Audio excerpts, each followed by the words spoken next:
Mindanao, kasama natin ngayon si Honorable Mayor Alan Dato Angas, ang punong bayan ng Sultan sa Barangis, lalawigan ng Maguindanao del Sur.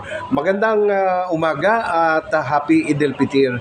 Masaya ang lahat ng mamamayan, lalo-lalo na ang mananampalatayang agama Islam, ang 30 araw na pag-aayuno ay nagtapos ngayon. Anong masasabi natin at masaya ang taong bayan ng Sultan sa Barangis? Auzubillahi minasyaitanirrajim. Bismillahirrahmanirrahim. Assalamualaikum warahmatullahi taala wabarakatuh.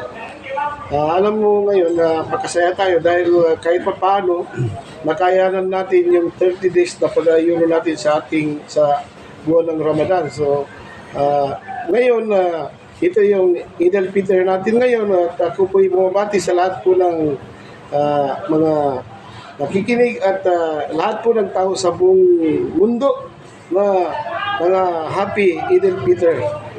So, lalo-lalo na dito sa mga mahal kong kababayan sa Sultan sa Barangis, Maguindanao del Sur. Mayor, may narinig ako. Alam niyo, maraming nang nag-ano dito pumapasyal na mga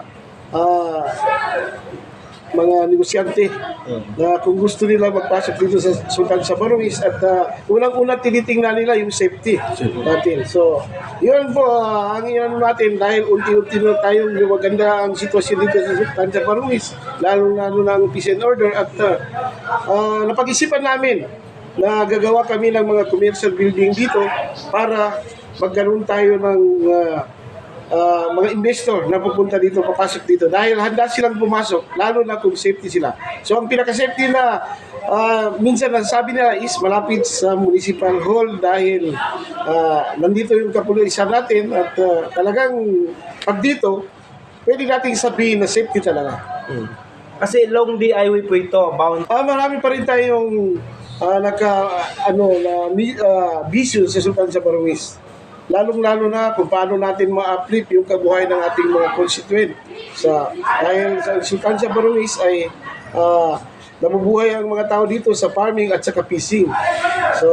So yun, ginagawa natin yan ng paraan para maging maganda at saka maiwasan na nila yung nangyari sa amin na lagi kaming inaabot ng flash flood. So ngayon, medyo hindi na kami inaabutan ng flash flood ngayon. Lalo na dito sa ilang barangay malapit sa poblasyon, meron lang tayong bahagi na 4 lang barangay na doon naman yung flash flood. So, ginagawa natin ito ng paraan, kaya tayo nag-loan ng equipments para masolve natin yung